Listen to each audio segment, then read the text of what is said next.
결혼 구약 결혼 열왕기 상하. 우리는 지난번에 사무엘 통해서 다윗 시대를 우리가 살펴보았죠. 그래서 하나님께서 이스라엘 역사 가운데 어떻게, 저 뒤에 있습니다. 교재 저쪽 뒤에 이스라엘 역사 가운데 어떻게 지금 주관하고 계시는지, 이스라엘을 어떻게 대접하고 계신지, 어떻게 대하고 계신지를 지금 살펴보면서 열왕기 상하, 왕들의 역사죠.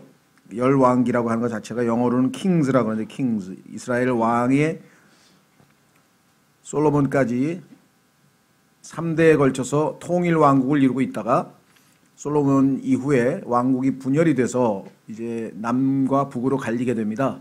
그래서 남쪽 또는 북쪽 왕조에서, 북왕국 남왕국에서 왕들이 어떻게 치리를 했고, 하나님께서 어떨 때는 심판을 하시고 어떨 때는 또 긍휼을 베푸시고, 이렇게 해서 하나님께서 어떠한 상황마다 어떻게 대처하셨는지, 이걸 보면 이스라엘 역사뿐만 아니라 전 세계의 모든 역사에 있어서 그 국가의 흥망성쇠가 세상 사람들이 보는 어떤 정치적, 경제적, 역사적 원인이, 그것도 뭐 의미가 있겠지만, 영적으로 봤을 때, 도덕적으로 봤을 때 하나님께서는 어떤 평가의 기준에 의해서, 어떤 기준에 의해서 국가가 망하게도 하시고 국가를 일으키기도 하시는가를 우리가 알 수가 있겠죠. 그래서 우리 민족도 지금 하나님 보시기에는 결코 녹록지 않은 상황에 있습니다. 영적으로 어마어마한 타락상에 있기 때문에 하나님께서 뭐 심판을 내리셔도 우리가 할 말이 없는, 그죠? 상황까지 지금 몰려 있는 상황인데요. 소돔과 고모라가 아시다시피 동성애로 인해서, 그것 이외에도 많겠지만 결정타를 맞고 유황의 비를 맞았는데, 지금 뭐 우리나라도 뭐 거기에 못지않게 지금 위기 상황이라는 것. 다만 하나님의 자녀들이 아직 있고 또 기도하는 자들이 아직 있기 때문에 그나마 하나님께서 어느 정도 지금 유보하고 계신 거 아닌가, 이렇게 생각을 합니다. 자, 그래서 우리는 열왕기 상하, 이스라엘의 석양이 지다. 그 얘기는 뭐냐면 통일 왕국 3대까지 잘 가다가 이제 나라가 기울기 시작한다, 이런 뜻이겠죠. 나라가 기울기 시작한다, 이런 뜻입니다. 자, 그래서 앞부분에 그 교재에 보시면 열왕기 상하는 솔로몬의 통치로 이룩된 이스라엘의 찬란한 전성기와, 이게 이제 솔로몬 열왕기 상하에 있죠. 그 이후에 있게 된 이스라엘 왕국의 역사의 점진적인 쇠락을 보여줍니다.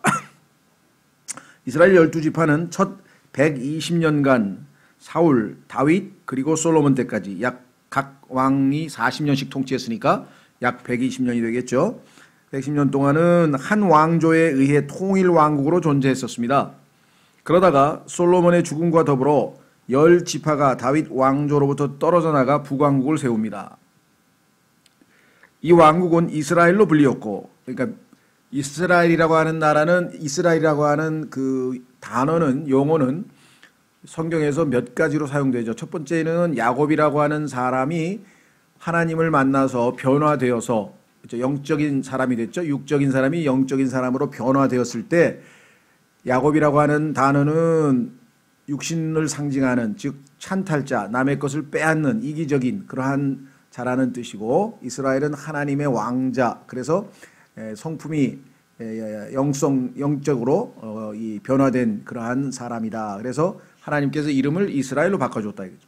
그래서 야곱이 이스라엘로 바뀐 것은 개인의 영적인 어떤 그런 이 삶과 연관이 되어 있죠. 그런데 그 이스라엘이 자녀가 12명이었고 그 12명의 자녀들을 하나님께서 이스라엘 민족의 12지파로 인정을 하셨죠. 그래서 이스라엘이라고 하는 것은 한 개인의 이름일 뿐만 아니라 이스라엘 민족의 이름이 되어버렸어요. 그렇죠? 그래서 아브라함, 그다음에 이삭, 야곱. 그런데 그 야곱이라고 하는 사람의 이름을 하나님께서 이스라엘로 바꿔주시면서 그 이스라엘이 또 민족의 이름으로 바뀌게 돼서 이스라엘 국가, 지금 현재도 존재하고 있죠. 우리 이 세상에 이스라엘이라고 하는 나라로 바뀌었는데, 그 전에 이 이스라엘은 북왕국의 이름이기도 해요. 왜냐하면 그 이스라엘이라고 하는 나라 이름을 국가, 민족의 이름으로 쓰기 전에, 민족의 이름으로 쓰기 전에 북왕국 10지파가 이스라엘이라는 이름을 썼고 남왕국 둘은 유다 지파와 베냐민 지파 둘이 합쳐서 유다라고 하는 왕국으로, 그래서 유다 왕국, 이스라엘 왕국. 그러니까 이스라엘은 개인의 이름이기도 하고 북왕국 10지파의 왕국의 이름이기도 하고, 그다음에 또 전체 이스라엘 12개 전체 지파 다 합쳐서 이스라엘 민족의 이름이기도 하고 그렇습니다. 그러니까 이스라엘이라고 하는 이름이 나올 때는 문맥에 봐서 이 세 가지 중에서 어떤 이름을 얘기하는지를 우리가 봐야 되겠죠. 자, 그래서 이 왕국은 이스라엘로 불렸고 사마리아로부터 여러 다양한 왕조에 의해 통치를 받았습니다.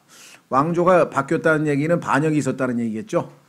보통은 한 왕조에 의해서 꾸준히 이어지잖아요. 예를 들면 1대 왕, 2대 왕, 3대 왕, 4대 왕. 그러니까 남왕국 유다는 유다의 다윗의 후손이 우리나라도 예를 들면 뭐 이성계의 후손이 이씨 조선이 쭉 이씨로 이어져서 계속 이어지는데, 북왕국의 경우에는 반역이 일어나가지고 원래 왕조가 끊기고 다른 왕조로 바뀌고 끊기고 왕조로 바뀌고 해서 8차례의 왕조가 바뀌는 불행을 겪었고, 북왕국에는 총 포로로 바벨론으로 포로로 잡혀가서 70년 동안 이제 하나님의 심판을 받게 되는데, 아시리아죠. 북왕국은 아시리아로 포로 잡혀갔고 남왕국은 100년 더 버티다가 바벨론으로 포로 잡혀갔는데, 그 711년 BC 711년에 아시리아로 포로로 잡혀가기까지 약 19명의 왕이 있었어요. 북왕국에는.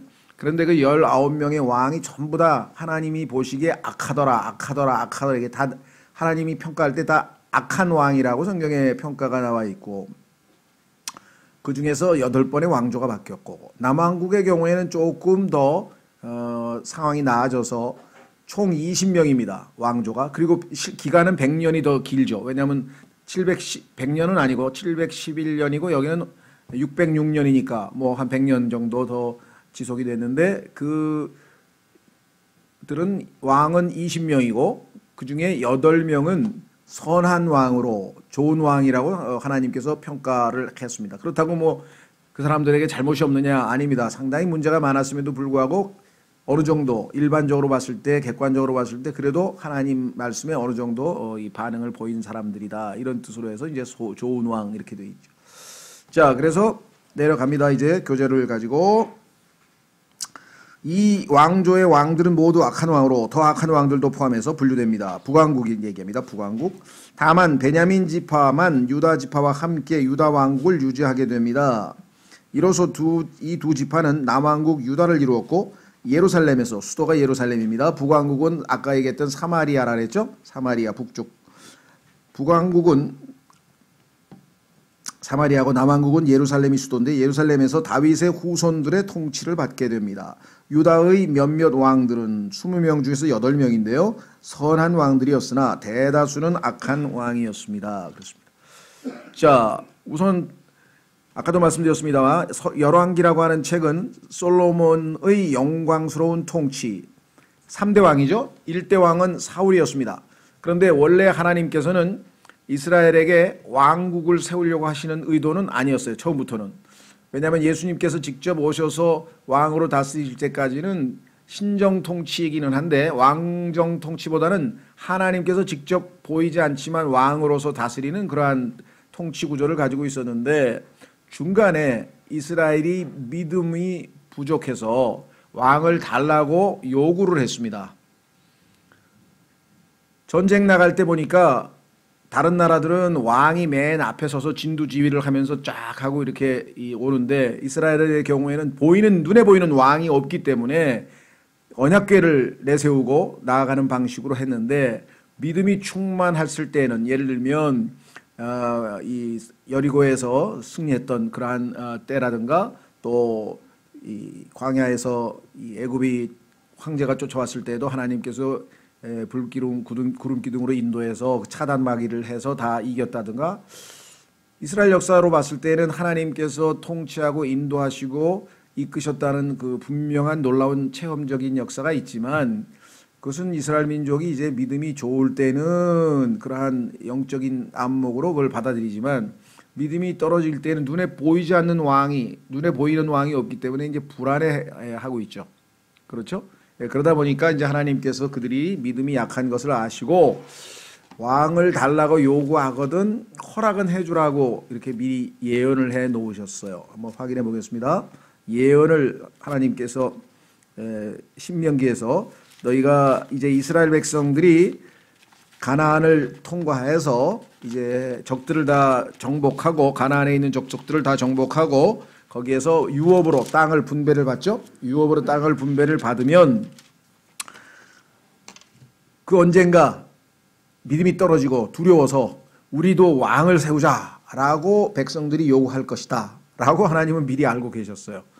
그래서 그때는 허락을 해주되 다음과 같은 조건을 걸고 왕을 세워라 이렇게 말씀하셨는데 그것이 바로 신명기 17장 14절입니다. 하나님께서는요 모든 걸 다 알고 계시기 때문에 뭐라고 얘기했는가 보겠습니다. 신명기 17장 14절 내가 주 내 하나님께서 내게 주시는 땅에 이르러 그 땅을 소유하여 그게 바로 지금 팔레스타인 지금 현재 예루살렘에 있는 땅이죠. 요단강을 건너서 그 안에 거할 때 이르기를 나도 내 주변의 모든 민족들 같이 나를 다스릴 왕을 세우리라 하거든. 만약에 그렇게 하거든. 근데 미리 알고 계셨죠. 그렇게 할 것을. 자, 다른 모든 민족들 같이 내 주변의 모든 민족들 같이 여기에 문제가 있는 거예요. 하나님은 이스라엘은 거룩한 민족이기 때문에 다른 모든 민족과는 달라야 된다 그랬어요. 그래서 모든 면에서 외모도 다르고 생활 방식도 다르고 사고 방식도 다르고 국가의 체제도 다르고 하나님께서 직접 다스리는 신정 통치고 다른 나라는 왕정 통치고 다 달라야 돼요. 그리스도인들도 우리도 마찬가지죠. 우리의 삶의 목표도 다르고 가치관도 다르고 행동 양식도 다르고 행동 기준도 다르고 모든 게 다 세상에 믿지 않는 사람들과 달라야 돼. 그게 거룩한 민족이죠. 그런데도 불구하고 이스라엘은 다른 민족하고 똑같이 해달라 라고 했다면 하나님의 목표와 의도에서 지금 벗어난 거죠. 하나님은 다른 신들과 나는 다른 신이다. 거룩한 신이다. 너희들도 다른 민족과는 다른 민족이다. 거룩한 민족이다. 이랬는데 다른 민족하고 똑같이 왕 좀 세워달라 한 것은 벌써 영적으로 많이 타락해 있었다는 것이죠. 그래도 믿음이 약한 자들을 그렇게 무시하거나 이러지 아니하고 도와는 주시겠다. 15절 반드시 주 내 하나님께서 택하실 자를 너를 다스릴 왕으로 세울지니. 그런데 하나님께서 택하지 않고 자기들끼리 먼저 택한 왕이 사울 왕이었죠. 그래서 하나님께서 택하신 왕을 바꿔줬는데 그 왕이 다윗 왕이었습니다. 곧 내 형제들 가운데서 한 사람을 너를 다스릴 왕으로 세울 것이요 내 형제가 아닌 타국인을 내 위에 세우지 말지니라. 반드시 이스라엘 민족 중에서 세우고. 두 번째 그러나 나중에 가면은 왜 이 문제가 됩니까? 모르겠어요. 그래서 이것을 근거로 해서 적그리스도는 아마도 유대인 출신일 것이다 이렇게 추정을 하는 거예요. 왜냐하면 맨 마지막 때에도 유대인들은 이 말씀을 붙들고 유대인 출신이 아닌 자를 받아들이지는 않을 것이다 이렇게 추정을 할 수는 있어요. 그건 우리가 정답을 알 수는 없지만 16절 그러나 그는 자기를 위해 말을 많이 늘리지 말며. 왜 말을 많이 늘리지 말라 그랬냐. 보통 사람들은 전쟁에서 가장 중요한 거는 이 당시에 기동성인데 기동력에 있어서 말이죠. 기병이 강해야 전쟁에서 이길 수 있다. 그래서 좋은 말을 많이 갖춰야 된다. 그렇게 생각을 했을 거란 말이죠. 그러면 하나님을 의지하는 게 아니라 말을 의지하는 거죠. 하나님을 의지하지 않고 말을 의지한다면 그건 이스라엘 사람들의 승리의 비결은 못 된다는 것이죠. 그래서 말을 많이 늘리지 말라. 그리고 이 말은 육체잖아요. 육체. 영이 아니다. 성경에 하나님께서 그렇게 말씀하셨어요. 왜? 육은 무익하다 그랬잖아요. 육은. 육적인 거는 말이라고 해봐야 칼에 비덩하면 죽을 수도 있잖아요. 근데 그렇게 육체적인 것에 대해서 의존해서는 안 된다 그랬고요. 두 번째 말을 많이 늘리려고 백성을 이집트로 돌아가게 하지 말지니라. 말을 얻어오기 위해서 이집트 세상에다가 도움을 요청해서는 안 된다. 주께서 너희에게 말씀하시기를 너희가 이후로는 그 길로 다시는 돌아가지 말라. 이집트는 한번 나왔으면 출애굽 이집트에서 나왔으면 다시는 돌아가질 말아야죠. 또 그는 자기를 위해 아내를 많이 두어 자기 마음이 돌아서지 않게 하며 자기를 위해 은금을 많이 늘리지 말지니라. 그러니까 첫째는 말을 늘리지 말고 이집트로 돌아가지 말라. 두 번째는 아내를 늘리지 말라. 세 번째는 은금을 많이 늘리지 말라. 그런데 솔로몬이 이 세 가지를 마지막 말년에 다 어겼습니다. 첫 번, 두 번째, 세 번째를 다 어기고 하나님께서 왕을 세울 때에는 이런 기준에 의해서 세우라 그랬는데 그걸 다 어겼으니까 당연히 왕이 나라가 망할 수밖에 없는 거죠.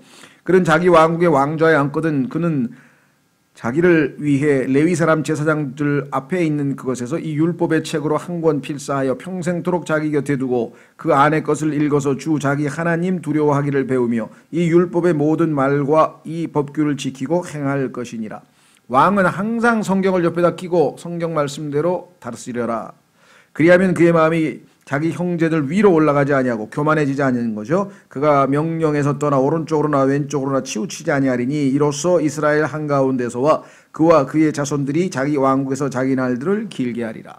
이렇게 약속을 해주셨는데 다 어겼으니까 뭐예요? 날들이 길게 될 리가 없죠. 망해서 바벨론으로 포로로 잡혀가는 거예요. 그러니까 하나님께서는 이렇게 미리 모든 것을 다 권면하고 경고하고 다 지금 알려줬는데도 불구하고 여전히 불순종으로 인해서 문제가 터진 것이죠. 자, 그뿐만 아니라 우리는 다시 돌아오시면 처음에 이 열왕기는 다윗이 솔로몬 왕을 세우는 상황에서부터 시작해서 나중에 바벨론에게 포로로 잡혀가는 것으로 이제 그 막을 내리게 되고요. 또 솔로몬이 성전을 짓기 시작하는 시점에 시작해서 솔로몬의 성전이 불타서 바벨론 느부갓네살에 의해서 불타버리는 것으로 끝납니다. 그러니까 성전으로 시작해서 성전으로 끝나는데 성전이 건축되어서 하나님께 영광을 돌리고 봉헌하는 장면에서 시작해서 성전이 불타버리는, 성전은 하나님의 임재가 있는 가장 이스라엘의 영적 생활의 중심이잖아요. 그런데 그것이 불타버렸으니까 나라가 망했다는 뜻이겠죠. 그래서 정말 잘 시작은 좋았으나 마지막이 지금 형편없는 그러한 모습으로 몰락하는 것이 이 열왕기 상하에서 우리가 배울 수 있는, 우리에게도 적용될 수 있는 그런 교훈이죠. 우리도 영적으로 출발 잘했다가 지금 영적으로 어디 가서 뭘 하고 있는지도 모르는 사람들도 수두룩하다는 거예요. 한때 막 뜨겁게 열심히 했던 분들도 사라져버린 사람들도 많죠. 자, 이런 걸 우리가 개인적으로도 적용하고 우리 민족에게도 마찬가지입니다. 지금 정말 6.25를 거쳐서 6.25로 인해서 북한에 있던 그리스도인들이 남한으로 피난을 와서 그들이 세워서 교회를 세웠고 그들이 복음을 전해서 정말 남한이 이렇게 어마어마하게 많은 크리스찬이 생긴 겁니다. 사실은 하나님의 징계에 의해서, 하나님의 정말 특별한 개입으로 인해서 지금 사실은 6.25로 인해서 북한에 있는 많은 박해받는 그리스도인들이 다 남한으로 내려와서 남한이 지금 복음화되는 데 기여를 했고 그나마 우리에게는 상당한 그런 이 영적으로 유익이 됐는데, 이 남한에 있는 그리스도인들이 경제적 그렇죠? 경제적인 풍요로 인해서 점점 타락해서 지금은 또 라오디게아 시대와 맞물려서 정말 뜨거웠던 초창기에 우리 그런 신앙을 찾아보기가 힘든 시대에 지금 우리가 살고 있다. 이런 것도 우리가 좀 영적으로 우리가 좀 새겨야 되겠죠. 자, 그래서 열왕기 상하 분석으로 가보겠습니다. 열왕기 상하 분석. 성경은 유다와 이스라엘 왕들의 역사를 교대로 기록하고 있습니다. 그러니까 예를 들면 우리도 그렇죠. 삼국시대다 그러면은 백제에는 무슨 왕이 다스리고 있었는데 옆에 있는 신라에서는 또 무슨 왕이 다스리고 있었다. 이런 식으로 이제 삼국사기라든가 이런 데 역사 기록처럼 북왕국에서는 무슨 왕이 다스리고 있었는데 남왕국에서는 유다 왕국은 누가 다스리고 있었다. 그러다가 언제 서로 전쟁을 했다가 또 조금 있다가 다시 화해를 하고 이런, 정말 우리가 보면은 그냥 이조실록에서 보면은 역사예요. 그런데 거기에는 하나님의 백성들의 역사이기 때문에 하나님께서 중간중간에 어떻게 개입하셨고 어떻게 판정을 내리셨는가를 통해서 하나님의 어떠하심을 배우기 위한 거지, 우리가 역사를 지식을 잔뜩 집어넣어서 이스라엘의 왕들의 이름을 외우고 그게 목적이 아니라는 것. 하나님께서 이 상황에서 어떤 방식으로 일 처리를 하셨는지를 알면 우리가 하나님이 어떠하신 분임을 배울 수가 있잖아요. 그렇죠? 그런 의미에서 사람들이 당신들은 조선 역사, 대한민국 역사도 잘 모르면서 이조시대의 왕들 이름도 모르면서 이스라엘 왕들의 이름은 잘 깬다고 비난하는 사람들이 있어요. 당신이 한국 사람이야 이스라엘 사람이야 이런 분들이 좀 덜어 계신 것 같아요. 화가 나니까. 하도 우리가 이스라엘 얘기를 많이 하니까. 그래서 우리는 이스라엘에 관심 있는 게 아니라 이스라엘의 역사에서 행하신 이스라엘 역사 뒤에 숨어 계신 하나님에 대해서 관심이 있는 거지 이스라엘에 관심이 있는 것이 아닙니다. 오해하지 마십시오. 이렇게 우리가 설명을 좀 하면 좋겠죠. 자, 그래서 주목할 것은 많은 대언자들의 사역이 이 기간 중에 있었다는 사실입니다. 드디어 이제 대언자들의 시대가 엘리야로부터 시작이 되는데 왜 그랬느냐? 나라가 잘 돌아가면 하나님께서 대언자를 세우실 필요가 없어요. 제사장으로 포함해서 하나님께서 정하신 왕과 제사장과 그렇죠? 서기관과 이런 사람들이 국가가 안정되게 영적으로 잘 돌아가고 있으면은 하나님께서 이렇게 특별한 이런 이 위기 상황에서 하나님의 일꾼을 파송해야 될 이유가 없죠. 그런데 나라가 지금 위기에 빠져서 아주 전혀 지금 형편없는 상황에 놓이니까 하나님께서 하나님의 일꾼을 보내셔서 큰 소리로 외쳐서 그들의 죄를 지적하고 질책하고 회개를 촉구하고 회개치 아니하면 어떻게 된다 라고 예언을 하게 되죠. 그렇죠? 너희가 회개치 아니하면 이렇게 된다. 예를 들면 70년 동안 바벨론으로 포로로 사로잡혀 갈 것이다 라든가 이렇게. 그래서 이 당시에는 많은 예언자들이 활약할 수밖에 없었어요. 나라 상태가 위기 상황이기 때문에. 그러니까 대언자들의 사역이 있었다는 것 자체가 벌써 우리로서는 영적으로 여러 가지 위기 상황이 많이 있었겠구나. 그래서 하나님께서 이들을 보내셨구나. 이에 대해서는 나중에 더 자세히 다루게 될 것입니다. 왜냐하면 우리가 이 대언자들이 12명이 이제 소대언자, 그다음에 그 이사야서부터 시작해서 소위 말하면 대언자들에 대해서 쭉 구약성경 끝부분이 이걸로 장식되죠. 제일 이사야로부터 시작해서 맨 마지막에 말라기까지 많은 대언자들이 어떻게 하나님에게서 맡기신 책무를 수행했는지 그 내용들을 우리가 공부하게 될 테니까 그때 가서 공부하기로 하고. 자, 지금은 마지막에 나중에는 예수 그리스도께서도 대언자로 오셔서 자신의 책무를 완전히 십자가에서 완수하시는 것으로 이제 대언자들의 시대는 마무리를 짓는 거죠. 자, 그러면 첫 번째 강력한 시절 통일왕국, 아까 말씀드렸습니다. 3명의 왕은 통일왕국이었는데 다윗의 죽음으로부터 이제 시작이 됩니다. 열왕기상은 사무엘 하에서 이제 다윗이 죽었는데 그것을 보완 설명하는 거죠. 다윗이 죽는 얘기가 나오고 그 다음에 솔로몬이 왕이 된 얘기가 나오고 그 솔로몬의 통치가 약 9장에 걸쳐서 자세하게 나옵니다. 그 다음에 솔로몬의 통치가 끝나면서 르호보암의 칙령이 나오는데 르호보암. 그러니까 르호보암 때 반역이 일어나서 북왕국은 여로보암이라고 하는 사람이 왕이 됩니다. 거기 나오죠. 2번 갈등의 시절 분열된 왕국. 북왕국 이스라엘은 여로보암이 이제 1대 왕이고 호세아가 19대 왕이에요. 쭉 19명의 왕이고 그 다음에 유다는 르호보암에서부터 시작해서 그러니까 르호보암은 누구의 아들이에요? 솔로몬의 아들이죠. 솔로몬의 아들서부터 시작해서 아하스까지 갔는데 뒤에 남왕국은 좀 더 100년 정도 더 지속됐다 그랬죠. 왜냐하면 북왕국은 BC 711년에 포로로 잡혀갔고 아시리아로, 남왕국은 606년이니까 100년 이상 지속이 되면서 왕들이 더 있었는데 그때는 이제 폭풍의 시기라 그랬어요. 정말 목숨만 이어가는 아주 아슬아슬하게 언제 멸망할지 모르는 그러한 상황에 놓이게 됐는데 히스기야로부터 시드기야까지 왕들이 몇 명이 또 이어집니다. 그래서 겨우 살아남은 남왕국. 그런데 이 남왕국도 에스겔서라든가 대언서에 보면은 하나님께서 너 여동생 자매라 그러는데요. 너 자매보다 더 악하게 돼서 하나님께서 결국은 심판할 수밖에 없었다라고 하면서 그 자매가 다 하나님 앞에 불순종한 것으로 성경에서 설명을 합니다. 자, 그러면 중요한 왕들 몇 면을 좀 몇 가지 살펴보려고 합니다. 그래서 우리가 교훈을 얻으면 좋겠죠. 자, 솔로몬은 솔로몬 저축은행서부터 시작해서 이 솔로몬 모르는 사람은 없죠. 하도 유명하다 보니까 우리나라에서는 솔로몬 무슨 저축은행이라는 게 있는 것 같아요. 그죠? 예. 그 다음에 또 이 솔로몬 하면 또 뭐가 있나요? 아이들 교육 뭐가 있나요? 하여간이 솔로몬 하면 한국 사람들도 세계에서 제일 지혜로운 왕이다. 이 정도는 대충은 알고 있는 것 같아요. 예.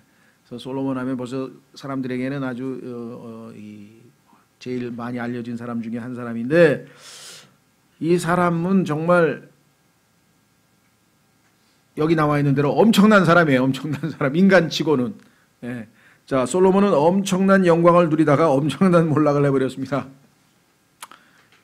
그래서 솔로몬이 쓴 책이 제일 유명한 책이 이제 잠언이 있고요. 그 다음에 전도서라고 하는 책이 있고요. 그 다음에 솔로몬의 아가라고 하는 책이 있습니다. 네, 정말 잠언은 전 세계의 이 잠언과 솔로몬의 아가와 그 다음에 이 전도서라고 하는 이 책은 전 세계의 모든 지혜서의 근원이에요. 우리나라에도 우리나라 건 아니죠. 중국 거지만 사서삼경이라고 하는 아주 이 모든 이 소위 말하면 위대한 스승, 인류의 어떤 스승쯤 되는 사람들의 여러 가지 좋은 경험담과 무슨 그런 것들이 지금 집대성도해 가지고 사서삼경이라고 하는 동양 사상의 어떤 근간을 이루고 있는 책들이 있고, 그 다음에 또 인도로 가면은 인도에도 무슨 뭐 여러 가지 이 철학 배경, 힌두교의 뭐 경전을 포함해서 뭐 있고, 또 저쪽 서양으로 가면 뭐 소크라테스, 플라톤을 포함해서 뭐 온갖 또 히랍의 어떤 게 있고, 그러니까 전 세계 어디를 가도 하여간 뭐 어떤 그 지혜를 담아놓은 그런 책들이 있잖아요. 그리고 그 면면을 이어서 서양은 이제 철학이라고 하는 것으로 발전이 돼서 이 철학자들이 이제 인류에게 있어서는 제일 지혜로운 사람이다. 왜? 필로소피아라고 하는 철학이란 단어 자체가 지혜를 사랑하는 자들이란 뜻이잖아요. 지혜를 사랑하는 자들, 그게 철학자인데, 예. 그래서 이제 그런 사람들이 인생이 뭐냐, 뭐 삶에 있어서 중요한 것은 뭐냐, 뭐 짐승과 인간의 관계는 뭐냐 하면서 온갖 뭐 남녀의 차이는 뭐냐 하면서 정말 인간에게 궁금한 어떤 그러한 진리들을 자기들이 뭐 아는 것처럼, 사실은 알지 않지만 아는 것처럼이죠. 진리는 성경에 들어있고요. 자, 그래서 어쨌거나 흉내를 냅니다. 근데 그 모든 지혜의 근원이 어디에 있느냐? 그것은 바로 이 솔로몬의 책에서 나온 겁니다. 그래서 솔로몬의 책 잠언에서 근거해서 동양의 사서삼경을 보면요, 논어라든가 이런 데 보면 잠언하고 비슷한 내용이 굉장히 많아요. 중용도 잠언의 전도서에 보면 나오거든요.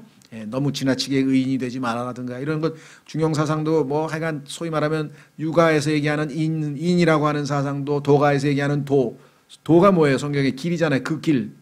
성경에 예수님은 내가 곧 길이라 그랬는데 사람들은 어떤 사상을 도라고 하지만 하여간 온갖 좋은 얘기는 다 성경에서 나오는 것인데, 잠언은 동양 사상에서 소위 말하면 육아, 도덕과 관련된 내용들이 주로 많고, 전도서는 삶의 회의, 다시 말하면 힌두교라든가 노장 사상이라든가 인생이라는 거 허무한 거 아니냐, 그래서 그런 허무를 주장하는 그런 내용들은 이 전도서라고 하는 책에서 나와 있고, 그 다음에 이제 깊은 사랑의 노래는 또 아가서에서 나오고, 그래서 전 세계의 모든 지혜서의 근원이 되는 책이 바로 이 솔로몬이라고 하는 사람을 통해서 나왔습니다. 하나님께서는 인간치고 이렇게 완벽한 지혜를 갖추고, 그뿐만 아니에요. 이런 윤리, 도덕, 철학만 한 게 아니라 그 다음에 동물, 식물, 소위 말하면 자연과학에 대해서도 능통했다고 성경에 써 있습니다. 동물에 대해서, 식물에 대해서도 논했다고 성경에 나와 있고요. 그러면 소위 말하면 자연과학, 인문과학, 그 다음에 예술에 또 능통해가지고 뭐 온갖 오케스트라를 포함해서 안 한 게 없어요. 그러니까 인간이 지금 가장 뭐랄까 선망의 대상으로 삼고 이것이 제일 중요하다고 하는 게 뭐냐면 학문이거든요. 이 사이언스라고 하는 말은 좁은 말로는 과학이라고 그러고 넓게는 학문이라고 하는데, 거기에는 인문과학이 있죠. 인문학, 휴머니티즈가 있고, 왜? 인간이란 무엇인가, 문학 이런 것 얘기할 때 인문학이 있고, 그 다음에 인간관계, 인간과 인간의 관계를 다루는 것을 사회과학이라고 그러는데, 소셜 사이언스 같은 경우는 경제학이라든가 뭐 법학이라든가 사회학이라든가, 왜? 인간끼리 자꾸 갈등이 생기니까 이걸 조정하는 학문이 필요하다. 그 다음에 인간은 단지 먹고 살고 뭐 이것뿐만 아니라 관찰하잖아요. 눈에 보이는 현상, 비는 왜 올까, 번개는 왜 칠까, 뭐 이런 것도 열심히 해서 그것을 지배하는 뒤에 법칙이 있잖아요. 보일의 법칙, 물은 100도에서 끓고, 중력의 법칙이 있고, 법칙을 주신 분이 누구냐? 성경에 보니까 하나님이시거든요. 그러면 하나님께서 이 우주 만물을 운행하기 위해서 주신 어떤 법칙에 대해서 관심을 갖고 관찰해서 이런 거구나 하고 뭔가를 발견해내는 사람들이 과학자라단 말이에요. 그렇죠? 이건 자연과학이라 그런단 말이에요. 그러면 자연과학, 사회과학, 인문학, 그러면 인간이 이것으로 만족하냐? 아니죠. 인간은 또 뭔가 정서적인 것에 함양이 필요해요. 그래가지고 미술을, 그림도 그리고, 그 다음에 음악을 하기도 하고, 시를 쓰기도 하고, 이래서 인간에게는 또 예술이 필요하대요. 예술적인, 정서적인 면이 필요하잖아요. 요즘에는 IQ가 중요한 게 아니라 EQ가 중요하다는 얘기를 들어보셨죠? EQ, 이모션, 소위 말하면 정서적인 게 어떤 한 인간의 발달에 더 중요하다. 그래서 요즘 학교 교육에서는 IQ와 더불어서 EQ에 대해서 얘기를 많이 하는. 그만큼 이 모든 것을 인간이 꿈꾸는 가장 최고도의 수준에 오른 사람이 솔로몬이에요. 그러니까 솔로몬은 예술에서도 최고, 자연과학도 최고, 사회과학도 최고, 인문과학도 최고. 그럼 그것뿐이냐? 이 세상에서 살면서 우리가 또 누려야 될 쾌락이 있잖아요. 쾌락, 즐거움.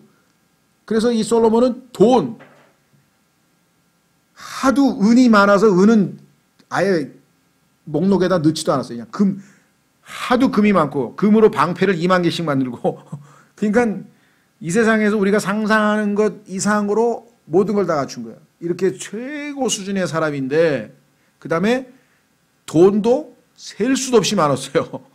그렇죠? 그 다음에 인간에게 있어서 가장 또 어떤 이 즐거움을 주는 건 뭡니까? 먹는 거. 그 솔로몬이 하루 식단이 나와 있어요. 성경에 보면 하루에 뭘 먹었는지 보면 이게 뭐 이 세상 최고 수준의 뷔페를 능가하는 걸 매일 먹은 거예요. 매일. 그뿐이 아니에요. 그 다음에 성적인 쾌락. 부인을 1000명을 뒀어요. 그래서 할 때 그게 무슨 하나님의 허락하에 1000명의 부인을 거느린 사람으로 성경에 나옵니다. 그러니까 하나님 빼고는 모든 걸 다 가진 사람이 솔로몬인데 결국은 뭐예요? 이게 다 쓸데없더라. 하나님의 말씀을 지키는 것 이외에 의미가 없다. 헛되다. 그러니까 전도서라고 하는 책은 사실은 우리 교회에서는 2번이나 지금 가르쳤고 기회가 되면 또 한번 하겠습니다만 이 21세기 지금 이 시대를 살고 있는 사람들에게는 전도서를 여러분들이 많이 설명해 줘야 돼요. 왜? 당신들 지금 그냥 뭐 아침부터 새벽부터 일어나가지고 쭉 하고 돈 벌고 뭐하고 그 싹 쓸데없는 거야. 다 나중에 가면 헛되고 다 그 소리밖에 안 나올 텐데 왜? 당신보다 몇백 배 그거 다 성취한 사람도 헛되다고 얘기를 했는데 왜 솔로몬이라는 사람에게 하나님께서는 우리가 생각할 수 있는 그런 어마어마한 것, 인간의 추구, 인간의 자아 실현, 인간이 하고 싶은 모든 것, 솔로몬이 뭐라고 썼냐면요. 나는 내 마음에 하고 싶은 모든 것을 다 해봤다 그랬어요. 그만큼 능력이 있기 때문에 모든 조건을 다 갖췄기 때문에 하고 싶은 걸 다 해봤다는 거예요. 그래도 헛되니 이렇게 결론이 났으니 그래서 솔로몬이라는 솔로몬이라는 사람은 상상을 초월하는 사람이에요. 열왕기에 지금 이렇게 나와서 우리가 짧게 얘기했지만 사실 성경에서 잠언 인류의 모든 지식이 여기서 서양에 있는 모든 위대한 철학자들의 생각이 다 원인이 그 뿌리가 솔로몬의 잠언으로 가서 찾을 수 있고요. 그 다음에 아까 노장사상 힌두교, 그 다음에 인도의 이런 그 허무주의, 회의론은 전부 다 전도서에 가면 다 있고요. 그렇습니다. 그래서 솔로몬은 정말 하나님께서 이 땅에서 인간이 하고 싶은 것을 다 할 수 있는 조건을 갖춰도 여전히 하나님이 없다면 왜? 그것은 다 육이기 때문에 육에서 난 것은 육이기 때문에 하나님은 영이시기 때문에 인간의 죽은 영이 살아서 살아계신 하나님의 영으로 우리의 영이 충만하게 채워지기 전에는 절대로 만족 못하고 행복을 못 느끼는 게 인간이라는 사실을 알려주시기 위해서 솔로몬이란 인간이 이 세상에 존재했다는 거죠. 여러분들 관심 있는 분들은 우리 교회에서 전도서를 2번이나 있으니까 전도서도 있고요. 잠언도 돼 있고요. 그 다음에 솔로몬의 아가서도 다 강해가 돼 있으니까 공부해 보시면 좋을 것 같고. 자, 그 다음에 그가 다윗의 왕좌를 계승한 후 하나님께서는 2번에 걸쳐 그에게 나타나셨습니다. 첫 번째, 솔로몬은 초자연적인 지혜와 부를 선물로 받았습니다. 초자연적이지 않고 그 잠언을 다 어떻게 쓰겠어요? 그리고 전도서는 어떻게 쓰고 그렇죠? 하나님께서 직접 지혜를 초자연적으로 주셨다. 그 다음에 그 많은 부를 다 어떻게 다 거머쥐었겠어요? 그의 통치는 한마디로 태평성대였습니다. 최고의 통치. 그러니까 한마디로 하면은 예수 그리스도께서 지상에 오셔서 다스릴 천년 왕국을 미리 리허설을 한 거예요. 솔로몬은 천년 왕국을 100%는 아니지만 그래도 미리 맛본 거예요. 리허설을 한번 해본 거예요. 그의 최고의 업적은 인류 역사상 최고의 건축물로 평가되는 성전을 예루살렘에 지은 것입니다. 하나님이 허락하셔서 그 어마어마한 성전의 내부 구조를 보면요, 정말 그 이 설계뿐만 아니라 어마어마한 것들이 거기 들어가요. 그의 왕궁도 마찬가지고. 그래가지고 시바에서 온 여자가 여왕이 그걸 보고 너무 기절할 뻔했죠. 너무나 놀래가지고 그뿐만 아니라 솔로몬에게 질문을 했더니 그냥 전부 지혜롭게 답변을 해가지고 아주 그냥 너무너무 참 놀랬다라고 성경에 기록되어 있는데, 또한 그의 명성은 온 땅으로 퍼져나갔습니다. 중국에서도 보면요, 이 시대에 솔로몬 왕에게 사절단을 파견해서 그로부터 지혜를 얻어왔다, 그런 기록이 있어요. 쇼먼 왕이라 그래서. 그러니까 솔로몬은 BC 천년경인데 중국에 소위 말하면 그 집대성된 논어 뭐 이런 게 BC 5세기 정도거든요. 그러니까 다 여기에서 가져다가 나중에 그게 집대성이 돼서 사서삼경을 포함한 중국의 유학 뭐를 포함한 모든 학문의 근거가 된 것이겠죠. 자, 여기까지 이제 예수 그리스도를 예표하고 있는 아주 훌륭한 모습인데, 솔로몬의 최악의 실수는 정략 결혼이었습니다. 정치하는 사람들은 보면은 정략 결혼을 해가지고 나름대로 어떤 이 결혼 동맹을 만드는데, 문제는 어디에 있느냐? 솔로몬은 나름 주변 국가들의 많은 여인들과 혼인함으로써 왕국을 튼튼히 하고자 했습니다. 국방, 외교. 그러나 이 혼인 동맹은 최악의 결과를 가져왔습니다. 솔로몬이 영적으로 충만할 때는 모르겠는데 이 여인들에 의해서 솔로몬이 우상숭배로 빠져들어갑니다. 왜냐하면 이 이방 여인들은 우상숭배자들이었기 때문입니다. 나이가 들자 솔로몬은 주님을 버리고 여인들이 들여온 우상들을 섬기게 됩니다. 이로써 이스라엘에는 다시 우상숭배가 시작되고 그 참담한 결과로 왕국은 쪼개지고 맙니다. 솔로몬 사후 그의 아들 르호보암은 어리석은 짓을 저질렀고 그 결과 다른 지파들이 유다 지파에 대해 원한을 품게 되었습니다. 그래서 10지파가 떨어져 나갔죠. 자, 우선 아까 신명기에서 봤죠? 17장에서 하나님께서 왕에게 하지 말라고 하는 건 뭐라고 했습니까? 말을 늘리지 말라 그랬대. 그렇죠? 예. 그리고 이집트로 돌아가지 말라, 말을 구하기 위해서. 그러니까 말에 대한 얘기, 육신을 신뢰하지 말라는 얘기죠. 제일 그 중요한 전쟁 무기.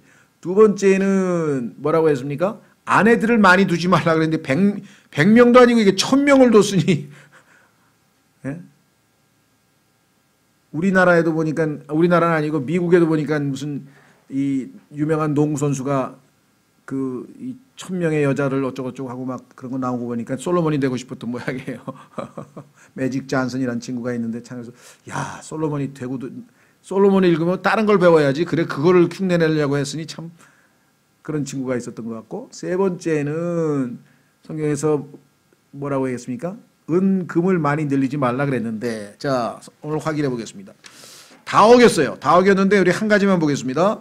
10장 14절, 열왕기상 10장 14절에 보시면 거기에 금 666달란트라는 표현이 나와요. 그러니까 아주 솔로몬은 신기한 인물이에요. 어떤 면에서 그러냐? 잘 나갈 때에는, 영적으로 잘 나갈 때에는 예수 그리스도를 예표하고 있었어요. 예수님께서 천년왕국 때 하실 일들을 솔로몬을 통해서 볼 수가 있어. 그런데 타락하고 난 다음에는 적그리스도가 하는 짓을 하고 있어. 그러니까 타락한 이후에는 또 적그리스도를 예표하는 인물이야. 그러니까 유일하게 예수님도 예표했다가 적그리스도도 예표한 인물이 솔로몬이라는 인물이에요. 자, 신기하죠? 지저스 크라이스트가 예표를 하다가 갑자기 엔티크라이스트로 돌변하는 삶을 살았던 희대의 인물이 바로 이 솔로몬인데, 10장 14절 보십시오. 뭐라고 돼 있나? 10장 14절.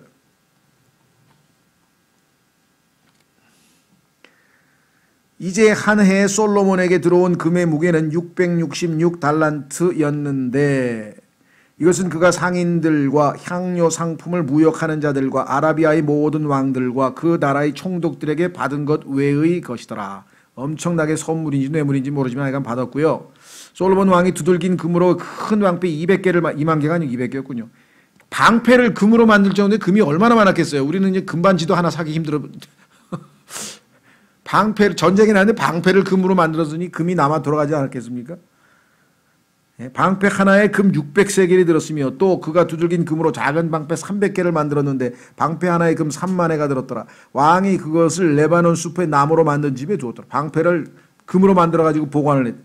또 왕이 상하로 큰 왕자를 만들고 가장 좋은 금으로 그것을 입혔더라. 왕자를 갖다 금으로 다 입혔어요. 그 왕좌에는 6계단이 있었고 왕좌의 꼭대기는 뒤가 둥글게 되어 있었으며 앉는 자리의 양쪽에는 팔걸이가 있었고 하면서 쭉 나가는데요. 29절까지 가면은 시간이 없으니까 다 읽진 않겠습니다. 무슨 얘기를 하고 싶은 것인가? 6이라고 하는 숫자가 6번 반복돼 나와요. 그런데 여기 보면은 14절에 666이 나와요. 계시록에 보면 666이 마귀의 숫자라는 것을 알 수 있죠. 상징적으로 여기 뭐가 이상한 문제가 있나 보다. 아니나 다를까 6이라는 숫자가 또 마지막 29절까지 6번 반복이 되면서 솔로몬의 몰락을 상징적으로 보여주는 것이죠. 자, 그래서 7절에 보십시오. 그 위에 가면 7절.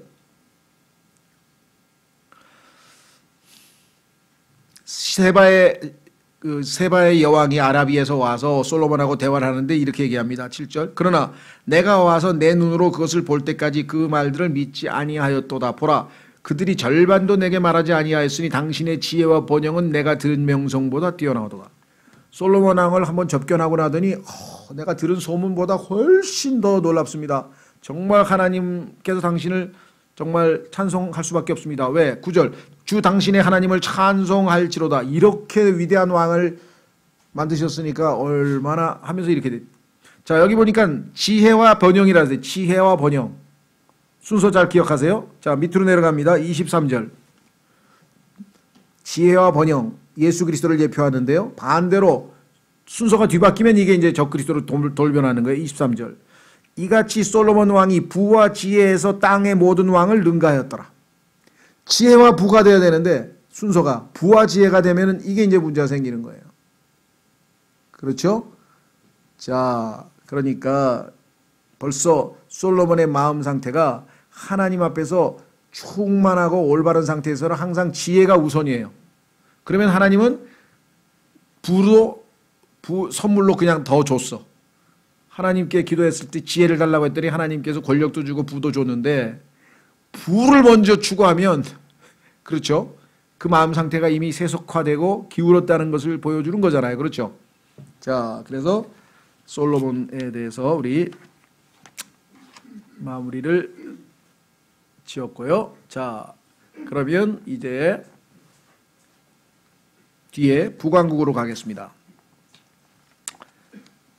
북왕국, 남왕국을 좀 정리해서 그 중에서 제일 그래도 좀 우리가 코멘트, 좀 설명이 필요한 그런 왕들에 대해서 좀 살펴보려고 합니다. 자, 우선 북왕국에는 여로보암이라고 하는 사람이 나오는데 제1대 왕이죠. 북왕국 이스라엘의 제1대 왕인데 이 사람은 하나님께서 솔로몬의 죄로 인해서 왕국을 이제 분열시켰죠. 쪼개셔서 그나마 하나님께서 기회를 주신 사람이에요. 그런데 이자가 교만해가지고 자기가 또 뭔가 되는 것처럼 해서 제대로 왕 노릇을 안 하고 제멋대로 행동했는데 그 치명적인 것이 뭐냐? 여기 나와 있어. 북왕국 첫 번째 왕은 여로보암으로 주로 이스라엘로 죄를 짓게 한 느밧의 아들. 그러니까 성경에서 이 표현이 반복해서 나와요. 하여간 이 여로보암이라고 하는 사람은 그냥 이름이 안 나오고 항상 이스라엘로 죄를 짓게 한 느밧의 아들 여로보암. 하나님께서 이거를 아예 별명이 되어버렸대. 붙어 다녀요. 가문의 영광이란 말인데 이건 가문의 수치죠. 왜?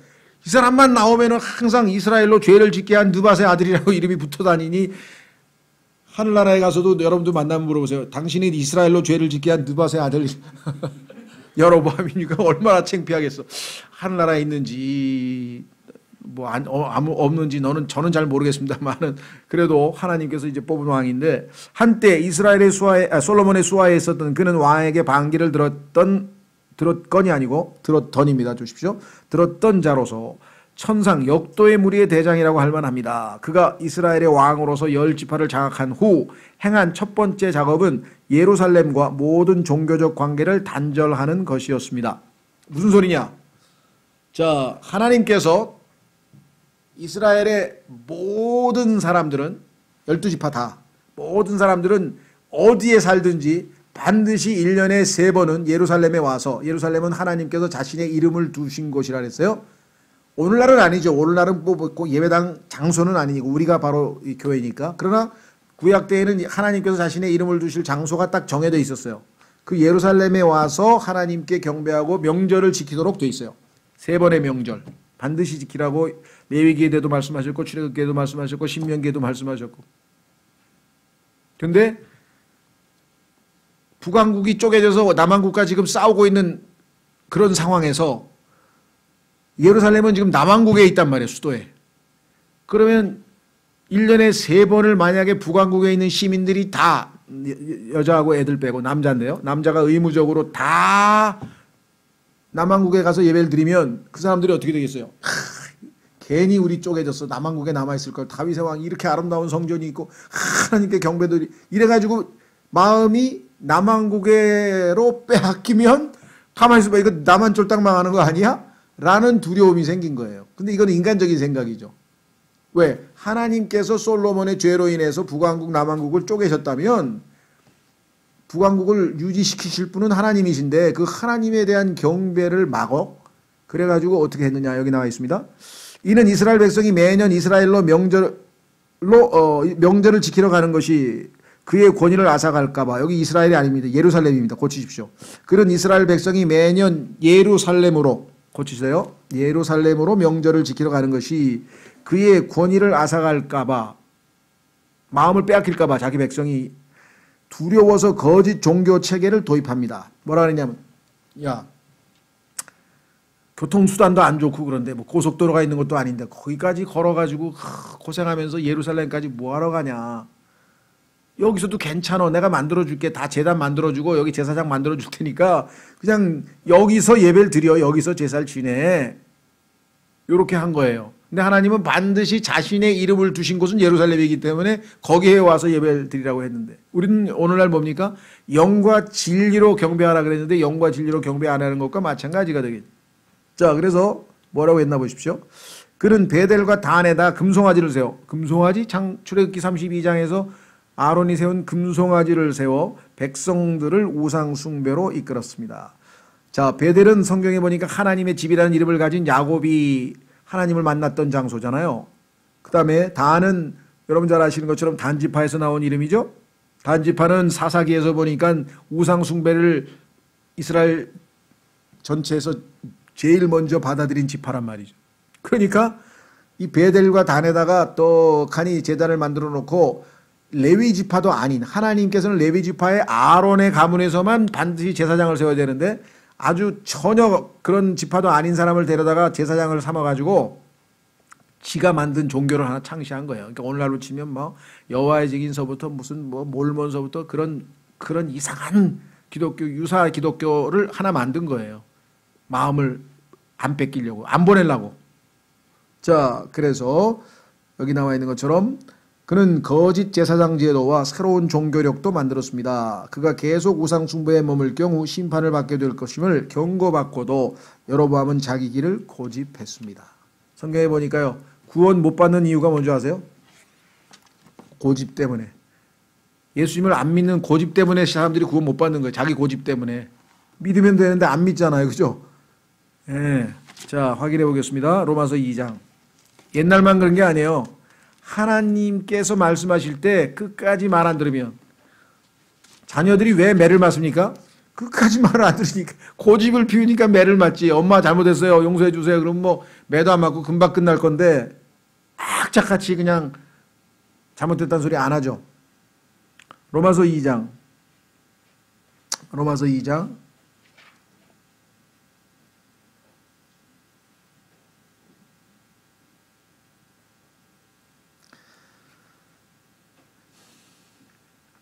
로마서 2장 1절.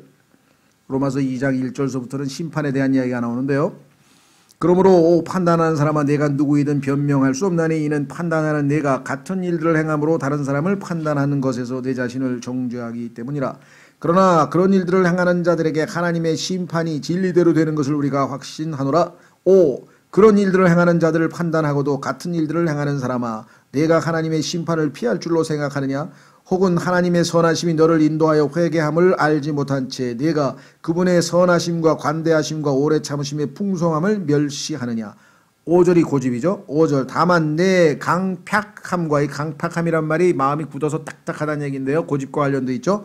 뉘우치지 아니하는 마음 이게 고집이죠. 뉘우치지 아니하는 마음에 따라 진노의 날 곧 하나님의 의로운 심판이 나타나는 그날에 닥칠 진노를 내게 쌓아 올리는도다. 그분께서 각 사람에게 그의 행위대로 갚으시되. 하나님 앞에서 뉘우치지 아니하는 마음 고집 여로보암도 결국은 그것 때문에 망했습니다. 자, 다시 돌아옵니다. 두 번째 왕은 그래서 북왕국에서는 좀 그래도 알아둬야 될 왕이 여로보암 1대 왕이고요. 그 다음에 북왕국 이스라엘에서 제일 악한 왕이에요. 못된 왕. 이름이 아합이에요. 아합. 예. 그래서 그리스도인들은 아합은 최소한도 알고 있어야죠. 왜? 이 사람들은 다 적그리스도를 예표하고 있는 거예요. 성경에 보면 예수 그리스도를 예표하는 인물도 많지만 적그리스도를 예표하는 인물도 많은데, 자, 이스라엘 왕들 중 가장 사악했던 자는 아합이었습니다. 아합의 아내 이름이 그 유명한 이세벨이에요. 이세벨. 근데 계시록에 보면 예수님께서 내 백성이 이세벨에게 꼬임에 넘어갔다 그러면서 이세벨이 또 나와. 신약에서도. 자, 물론 상징적으로 나오죠. 거짓 종교란 말이죠. 거짓 종교. 자, 여로보암이 이스라엘을 여호와에 대한 왜곡된 경배로 몰아낸 반면, 그러한 죄를 저지른 반면 아합은 이세벨과 함께 가증스러운 바알 숭배를 수립하였습니다. 이때는 그래도 잘못된 방식으로 그래도 주 하나님을 섬기려고 했던 것이 잘못된 방식이지만 주 하나님을 섬기려고 했던 게 여로보암인데 자기 방식대로. 그건 물론 잘못된 거죠. 그런데 이제는 아예 하나님을 바꿔버렸어. 우리는 여호와 하나님 필요 없어. 바알이 더 좋아. 바알도 한문으로 이 히브리어는 주란 뜻입니다. 주. 다른 주님을 섬기겠다는 거예요. 다른 주군을 바꾼 거죠. 우리도 보면은 사극에서 보면은 배반하는 사람 주군을 바꿔버리잖아요. 그거 얼마나 그 사람 벌써 안 돼. 그건 뭐. 예? 자, 그래서 왜곡된 바알 숭배를 수립하였습니다. 그래서 성경에 보면 그러니까 마귀의 삼위일체가 이게 바알, 그렇죠? 바알의 대언자 발람, 왕 발락. 그러니까 정치 지도자 발락, 그 다음에 종교 지도자 발람, 그 다음에 그들의 신 바알. 그러니까 사탄, 거짓 대언자, 거짓 적그리스도. 이렇게 해서 이 마귀도 항상 하나님과 흉내내면서 삼위일체로 항상 틀을 갖춰서 흉내를 내는 것이죠.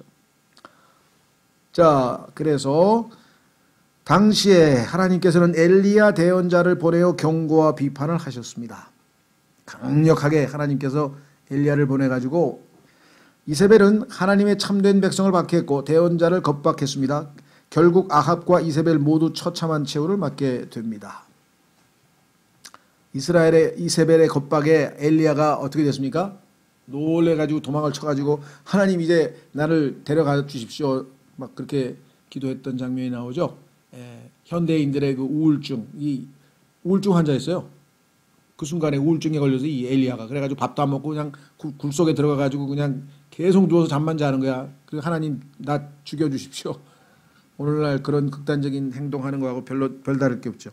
자, 그래서 아합, 그 다음에 이제 예후라는 인물이 나오는데요. 아합과 이세벨을 수장으로 수집되었던 사악한 오므리 왕조. 그러니까 요 아합과 이세벨로부터 시작된 또 다른 그 왕조가 바뀌면서 오므리라는 왕조가 세워졌는데 예후에 의해 종말을 구하게 됩니다. 너무나 악하니까 하나님께서 예후라고 하는 일꾼을 하나 보내서 이 왕조를 종말시키고 새로운 왕조가 생깁니다.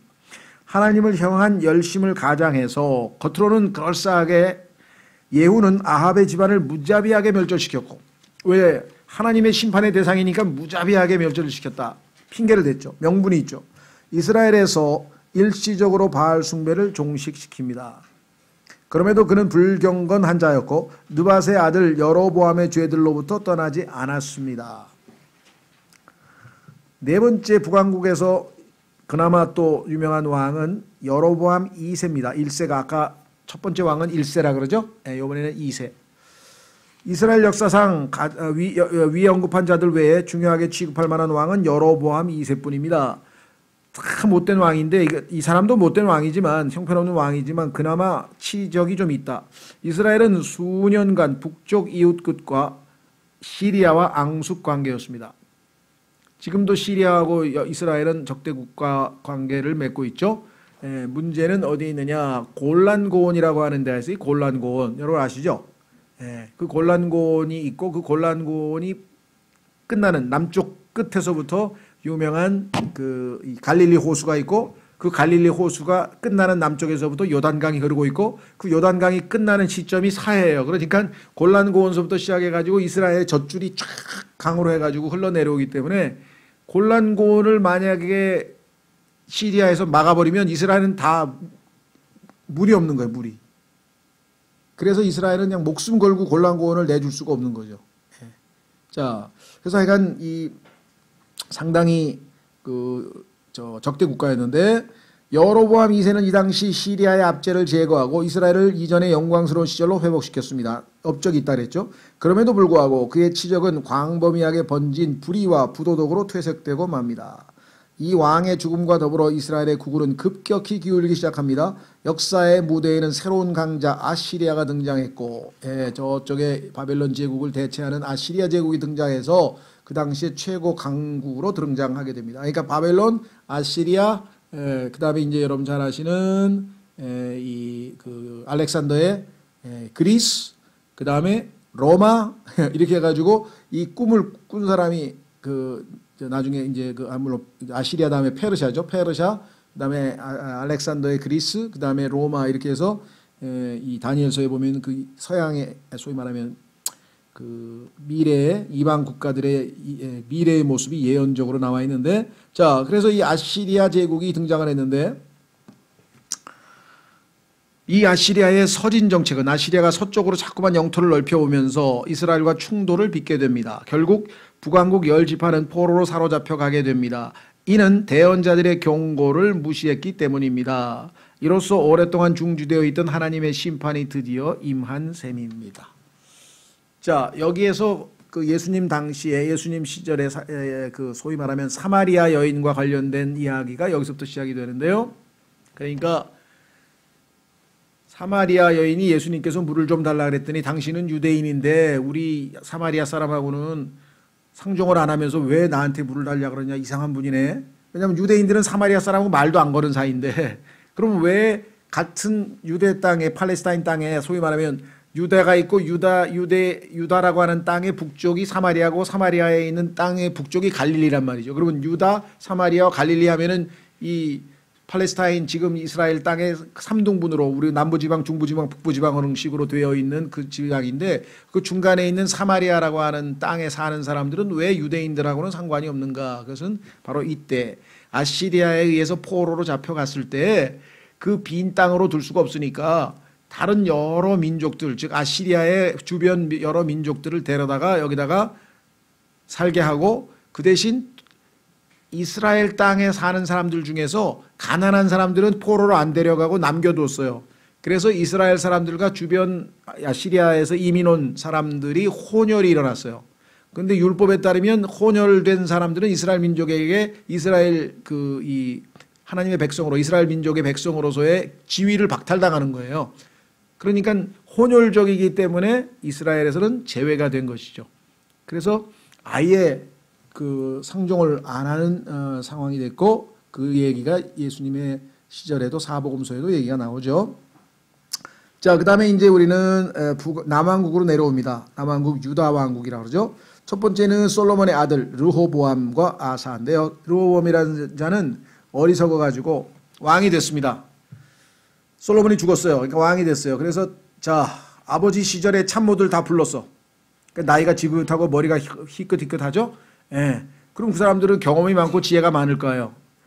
사람들이 그러는데 세금을 좀 깎아달라 그런다. 노역을 좀 줄여달라고 한다. 어떻게 할까요? 그랬더니 그렇게 하십시오.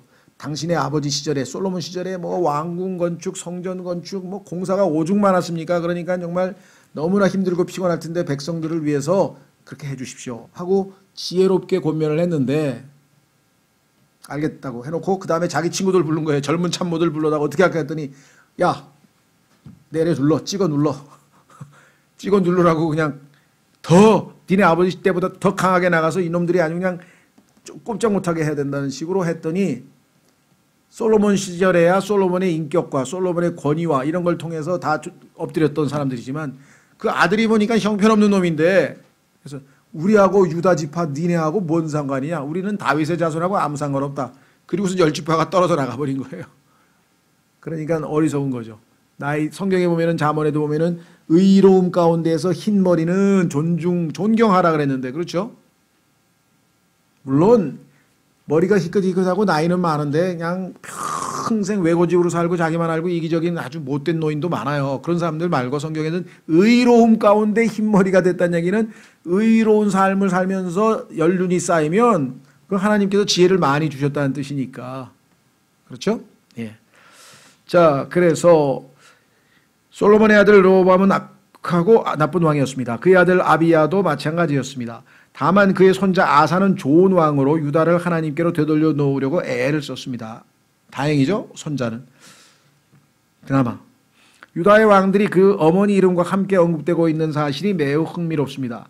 그래서 유대인들은 이 어머니 얘기를 많이 하는 것 같아요. 요즘도 보면은 이 모계사였다는 얘기를 하는데요. 뭐 그 문제까지는 제가 전문가가 아니고 잘 얘기를 안 하겠습니다만은, 아사의 아내는 악한 여인으로, 이에 아사의 첫 번째 과업은 그녀를 영향력 있는 지위에서 몰아내는 것이었습니다. 이렇게 공과 사를 구분할 줄 알아야 되는데, 어머니라 그래도 어머니가 정치에 개입하고 잘못하면 탁탁, 박근혜 같이 그냥 최순실한테 가가지고 사적으로 모든 일을 그렇게 처리하니까 이게 국가도 아니고 이게 무슨 자기의 어떤 개인적인 개인의 일과 공적인 일을 구분을 못 하잖아요. 그렇죠? 뭐 그분이 그런 것이 탄핵 대상이냐 이러면 또 얘기가 달라지게, 전 잘 모르겠어요. 이 문제에 대해서 제가 뭐 쉽게 판단을 못 하겠는데, 내가 봐도 너무 이 국가의 공적인 것과 사적인 것을 구분을 못 하더라고. 처음부터 태어나면서부터 이 금수저의 공주만 해가지고 항상 공주였기 때문에 자기가 하고 싶은 대로 한 건지는 잘 모르겠습니다만은, 여기도 아사도 보면은 어머니가 정치에 개입하고 딱 잘라가지고 꼼짝 못하게 하고, 또 중간에 어떤 왕도 보면은 자기 어머니를 이 자리에서 지위에서 박탈시켜버리고 해서 담대하게 공적인 문제에 있어서는 흔들거리지 말아야죠. 우리나라도 보면 목사들이라고 또 자기 교회 대를 이어서 또 목사시키고 막 이런 일들이 사적인 일이잖아요. 그러니까 사적인가 공적인가 하고 막 뒤섞여서 우리나라도 지금 비난받는 일이 많이 생겨납니다. 두 번째, 여호사밧과 아달랴 그랬습니다. 아사의 뒤를 이어 여호사밧이 등장하는 바 이 역시 좋은 왕이었습니다. 그래서 이 좋은 왕의 이름을 좀 머릿속에, 아사, 여호사밧. 그러나 그는 좋은 왕이라도요, 역시 아담의 후손은 마찬가지죠. 아합과 동맹을 맺는 치명적 신수를 저질렀다. 분별력이 없어. 아합하고는 동맹을 맺으면 안 되지. 악한 왕이고 하나님 보시기에 제일 악한 이스라엘 북왕국 왕인데 좀 세력 좀 세다 그래가지고 겁먹어가지고 동맹까지 체결하면 안 되죠. 나아가 자신의 아들을 이세벨의 딸과 야, 정말. 근데 좋은 왕인데 이렇게 분별력이 없을까?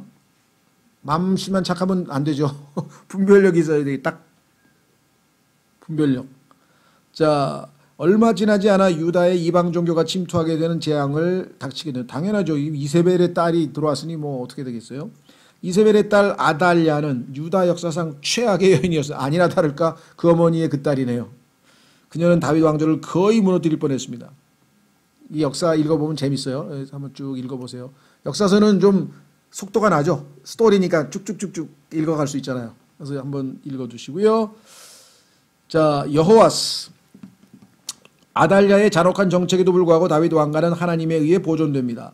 왕권의 상속자, 아달랴가 그냥 왕족을 씨를 말리려고 다 죽였는데 하나님이 살려놓은 사람이 하나 있었어요. 그 사람이 여호야다인데요. 저 제사장 여호야다에 의해서 살려난 여호와스죠. 왕권의 상속자가 구출받아 제사장 여호야다에 의해 은밀히 성전에서 양육됩니다. 몰래 성전에서 숨겨가지고 키웠습니다.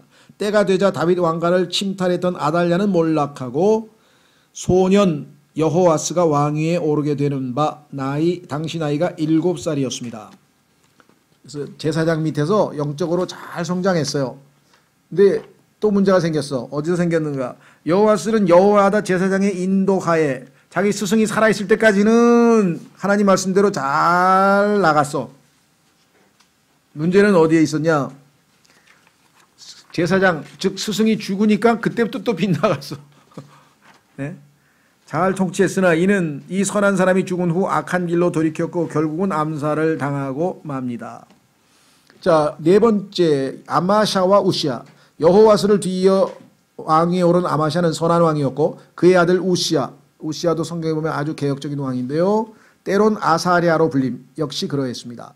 우시야는 52년 동안 다스린 강력한 군주였습니다. 다만 말년에 이게 또 문제네. 초심을 대부분 다 잃어요. 초심을. 그렇죠? 대부분 보면 유지가 안 돼. 그래서 성경에 보니까요. 디도서에도 써 있어요. 디도서에 뭐라고 했냐면 바울이 어떤 사람이 초반에 예수님 믿고 너무 뜨겁고 막 기쁘고 그래가지고 변화돼가지고 열심히 선한 일을 많이 했어. 근데 어느 날 보니까 아무것도 안 하고 있어. 그래서 그들에게 그들의 선한 행위들을 continue, 지속하도록 계속 권면하고 설교하라. 바울이 해야 될 일은 뭐냐면 처음에 그 뜨겁고 변화됐던 기쁨, 그 열심, 그걸 지속을 해야 되는데 중간에 가서 멈춰버린 열정이 식어버린다 이 말이죠. 여기 마찬가지예요. 보세요. 말년에 교만에 사로잡혀 왕권과 더불어 제사장 직분마저 행사하렸고 이거는 뭐 하나님께서 정하신 한계를 넘어서는 거죠. 제사장은 제사장이 할 일이 있고 왕은 왕이 할 일이 있는데 자기가 다 해버리려고 그랬잖아. 이 주제넘은 짓으로 인해 하나님께서는 우시야를 나병으로 치셨고 강력하게 징치하셨네요. 그래야 나중에 평생 동안 골방에 갇혀가지고 나병 환자니까 어디 나오지도 못하고 수치스럽게 살았어요. 우리나라 지금 대통령도 2명 내가 보기에는 형량 받으면 아마 평생 감옥에 있을지도 모를 것 같아. 지금 나이로 봤을 때 그렇잖아요. 무슨 특사가 있기 전에는. 그의 아들 요담 역시 선한 왕이었는데 그의 뒤를 잇게 됩니다. 그 다음에 왕은 아하스입니다. 아하스. 유다의 다음 왕은 아하스입니다. 이 당시는 아시리아가 서쪽으로 팽창하고 있었을 때로 아하스는 겁을 먹고 여기 또 문제가 있어요. 왕이 갖춰야 될 덕목 중에 하나는 용기 아닙니까? 용기. 그렇죠? 그런데 겁을 먹었어요. 겁을. 하나님을 모시고 있는 왕이 겁을 먹으면 어떻게 해? 즉시로 모든 권리를 양도합니다. 그는 유다 왕국을 심각한 배교에 빠뜨렸습니다. 이때로부터 유다 역시 북왕국의 운명처럼 몰락의 길로 들어서게 됩니다. 그 다음에 하나님이 그래도 불쌍히 여기셔서 이스라엘에 개혁적인 왕을 하나 두셨는데 그 사람은 이름이 히스기야입니다. 히스기야는 유다 역사상 가장 위대한 왕들 중에 하나입니다. 그는 이사야의 도움으로 아시리아의 공격을 잘 저항했습니다. 다행히 이때 이사야라고 하는 출중한 대언자가 있어서 그가 옆에서 항상 조언을 해줬어요. 제갈공명처럼 유비 옆에 붙어 있듯이 붙어서 계속 조언을 해줬는데 하나님의 기적으로 유다는 강력한 원수, 당시에 뭐 최고의 강국인데 물리쳤어요. 로부터 구출됩니다. 산헤립이라고 하는 자가 왔었죠. 왕이, 아시리아 왕이 나중에 적그리스도를 예표하는 인물입니다. 예루살렘을 공격하죠. 히스기야는 종교개혁을 단행했으나 그의 아들 므낫세는 이 모든 업적을 수포로 돌리고 말았습니다. 이 므낫세라고 하는 왕 때문에 결국은 이스라엘이 70년 동안 바벨론으로 포로로 끌려가게 돼요. 이 므낫세라고 하는 히스기야의 아들이 지은 죄 때문에. 그런데 얼마나 또 아이러니하냐 인생이라고 하는 것이. 인생은 정말 아이러니라 그랬는데 어느 날 하나님께서 히스기야에게 네가 이제 충분히 이제 살았으니까 정리해라. 곧 데리고 가마. 하늘에서 하나님께 부르시는 거예요. 오라고. 여러분 어떠세요? 만약에 오늘 밤에 꿈을 꿨는데 일주일 시간 줄 테니까 정리할 거 정리하고 빨리 올라와라. 그러면 그냥 나눠줄 거 다 나눠주고 하여간 나 그냥 기뻐가지고 할 것 같아. 지금 상태로서는. 그런데 히스기야는 갑자기 엎드리더니 울면서 억울하옵니다. 억울하옵니다. 제가 주님을 위해서 이렇게 헌신하고 이렇게 열심히 살았는데 벌써 죽다니요. 하고 막 억울함을 하소하니까 하나님께서 영적 수준이 이거밖에 안 되는구나. 하늘에 보면 더 좋은 것 아니에요. 신약성경 아직 신약성경이 그때 없었으니까 못 읽었나 봐. 신약성경에 보니까 죽는 것이 이익이라고 써 있는데 바울은 내가 죽는 것이 이익이라 그랬잖아요. 하늘나라에 가면 뭐 위장병이 있겠어요. 뭐 두통이 있겠어요. 아니면 자식 걱정이 있겠어요. 예수님 앞에 가서 엎드려서 할렐루야. 그 다음에 거룩하시도다 거룩하시다 찬송하고 바닥이 황금길에서 정말 상상을 초월하는 곳으로 데려가겠다는데 갑자기 억울하옵니다. 더 살고 싶습니다. 왕이어서 그랬는지 모르겠지. 하여간 그래가지고서는 하나님께서 알겠다. 15년 더 살게 해주마. 15년 더 살게 해줬어요. 그래서 고쳐줬어요. 그랬더니 그 사이에 또 애를 낳았어. 그게 므낫세야. 그래가지고 그 므낫세 때문에 자기가 세운 왕국, 유다 왕국이 쫄딱 망해서 바벨론으로 포로로 잡혀갔어. 왜? 유다 왕국 중에서 최악의 왕을 놔버렸어. 그러니까 하나님께서는 명예를 지켜주기 위해서 그 다음에 태어날 놈이 누군지 뻔히 아시니까 히스기야 그래도 너는 괜찮은 왕이었으니까 막아주실라 그랬는데 그것도 모르고. 그러니까 여러분에게 일어난 모든 일은요 하나님이 여러분에게 베스트로 주신 거예요. 예, 뭐 제 개인적으로도 솔직히 얘기해서 제가 기도할 때마다 하나님께 감사하는데 우리 은진이가 없었으면 저는 목회고 뭐가 아무것도 못했어요. 신앙생활도 못. 은진이 덕분에 그나마 요만큼 된 거예요. 그나마. 여러분들도 아마 모르겠어요. 여러분 인생에 아주 그 아킬레스 건 이거 하나만 없으면 내 인생이 조금이라도 필 텐데 어떤 사람은 아휴 다 좋은데요. 하필이면 하나님께서 왜 그런 자를 제 남편으로 주셨는지 모르겠다. 어느 자매님이 그렇게 저한테 와서 하소연하는데 거기다 대고 제가 뭐라고 얘기를 했는데 아이고 괴로워가지고 괴로우니까 그랬겠죠. 예? 우리 신근이 엄마도 밤낮 난 꽝 뽑았다고 아주 그냥 처음 해보니까 호대가 멀쩡하고 막 기도도 잘하고 그래가지고 완전히 속았다 그러는데 그건 뭐 남자만 속았겠어요? 다 똑같이 여자도 속고 남자 속고 하나님이 뭐 다 속게 하는 건데 어쨌거나 예, 이런 걸 읽으면 그렇죠? 예, 훨씬 더 형편없는 남편 만날 건데 그나마 그런 남편 만난 지 어떻게 알아? 모르는 얘기죠. 그렇죠? 히스기야도 하나님께서 그만 충분하다. 너희 하늘에 올라오면 상급도 받고 뭣도 모르고 그냥 15년 더 살는 바람에 아주 정말 하늘에 가서 후회했을 것 같아. 괜히 그때 기도해가지고 15년 더 살았다고. 자, 하여간 어쨌거나 그런 일이 벌어졌어요. 그래서 이 므낫세는 누구냐 마지막 유다의 모든 왕들 중 므낫세가 가장 오래 통치. 그도 오래 또 살았어. 못된 놈은 오래 살죠. 제가 아는 못됐다기보다는 하여간 좀 못됐지. 근데 하나님 보시기에는 90몇 세 산 사람이 있어요. 이 버트란 러셀이라는 사람인데요. 영국 출신의 세계적인 수학자의 철학자의 노벨상을 탄 사람인데 그 사람이 90몇 세까지 살았는데 결혼을 4번 했는데 70몇 세에 뭐 20살짜리인가 뭐 로맨스 그리에를 했다나 어쨌다나 해가지고 뭐 좌우지간 하여간 그런 걸로 멋쟁이라고 사람들이 막 그랬어요. 근데 이 사람은 하늘나라에 가면 치명타가 있어요. 그러니까 뭐냐면 자살을 하고 싶었는데 수학이 재밌어서 수학이 재밌어서 자살 안 했다. 그렇게 천재성이 있는 사람인데 그렇게 하나님이 좋은 지혜를 줬는데 그걸 전부 다 엉뚱한 데다 써가지고 나중에 책을 하나 썼는데 책 제목이 왜 나는 그리스도인이 아닌가. 그거 읽고 그냥 수없이 많은 사람들이 이렇게 똑똑한 사람이 이렇게 멋진 책을 썼다 그래가지고 그냥 교회 떠나는데 영국의 교회가 텅텅 비는데 아주 1등 공신을 해버린 사람이 이 사람이. 저도 지금 가지고 있는데 읽다 말았어. 말도 안 돼. 왜 내가 말도 안 되냐. 이 사람이 쓴 책 중에 행복의 정복이라는 책이 있어요. 행복의 정복. The Conquest of Happiness라는데 그 책은 대학에 우리 당시에 요즘 모르겠어요. 우리 때는 대학에 들어가면 이게 교양도서로 필독으로 읽어야 돼. 다 교양도서로. 그만큼 이제 또 근데 내용을 다른 거는 별로 기억이 안 나고 한 가지 기억이 나는데 인간이 왜 불행하냐 그랬더니 그 이유가 뭐냐.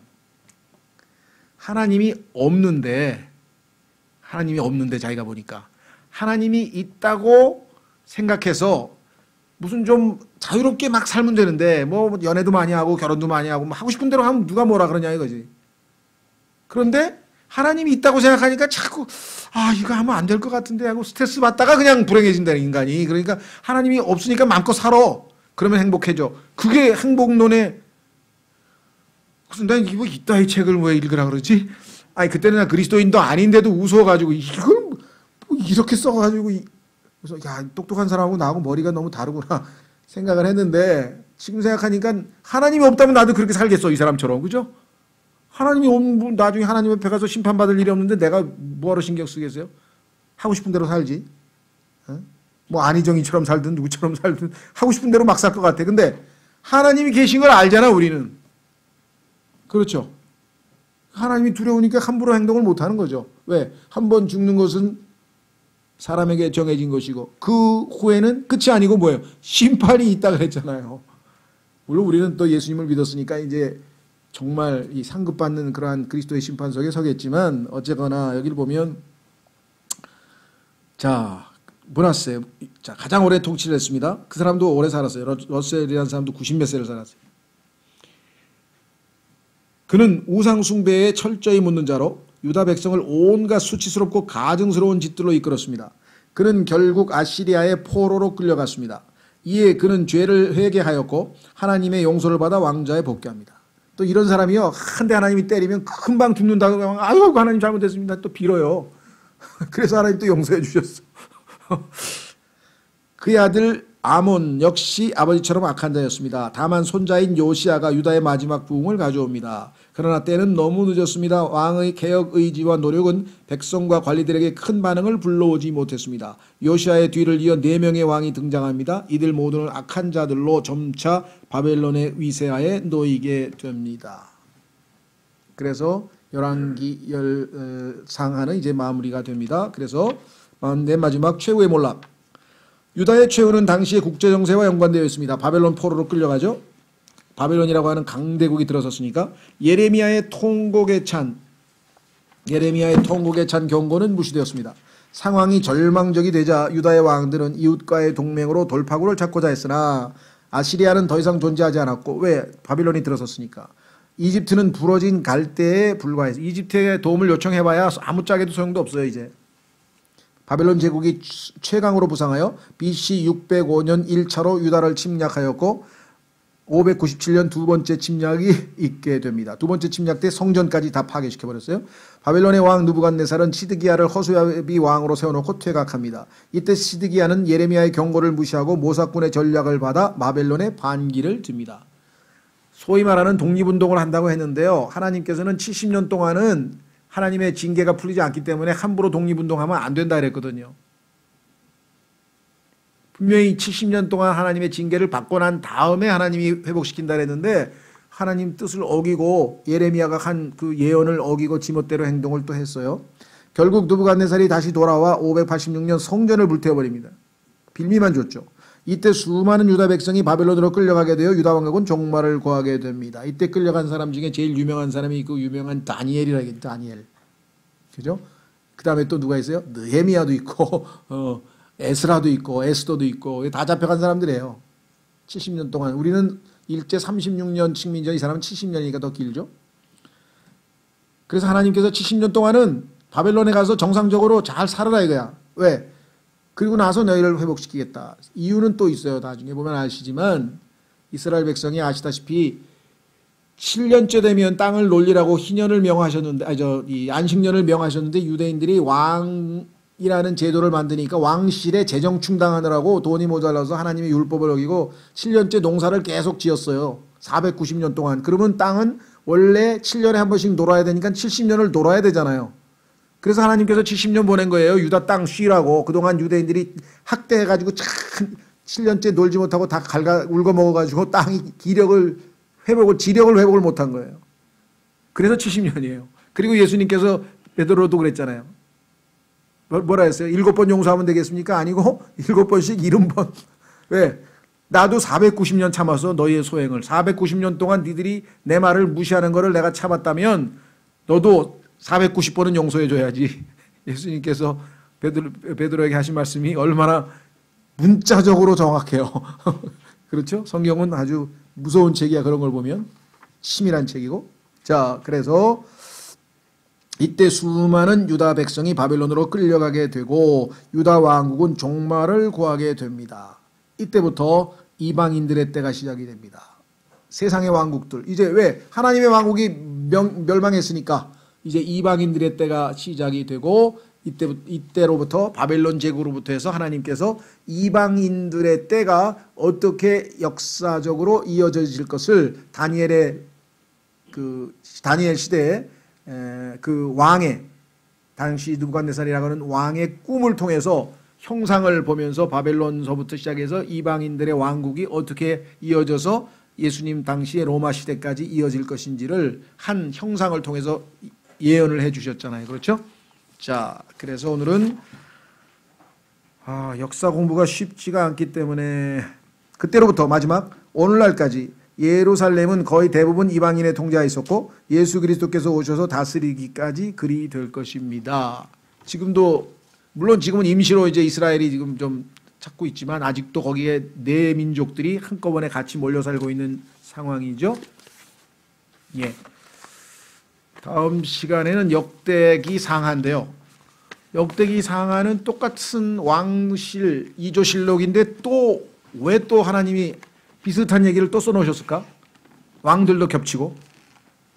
역대기는 남왕국 유다에 대한 이야기만 주로 나와요. 북왕국은 아주 짧게 한두 줄 나오고 거의 대부분이 남왕국 유다에 대한 이야기로 되어 있는데 똑같은 사건을 두고 열왕기에서 말하는 것과 역대기에서 말하는 게 달라요. 그 얘기는 뭐냐? 역대기는 우리 인간의 관점에서 기록한 역사 기록이고 열왕기는 역대기는 하나님이 해석하시는 방식으로 역사를 보는 거예요. 똑같은 사건을 보고 달리 봐요. 그래서 역대기는 우리에게 상당히 많은 교훈을 하나님은 이렇게 생각하시구나. 우리는 이렇게 생각했는데. 그렇죠? 그래서 역대기 상하라고 하는 책이 중복되는 것 같지만 한 번 더 있어요. 성경에. 아주 신기한 책인데 다음 시간에 한번 미리 읽어오시면 더 좋겠고요. 예, 오늘은 여기까지 하겠습니다.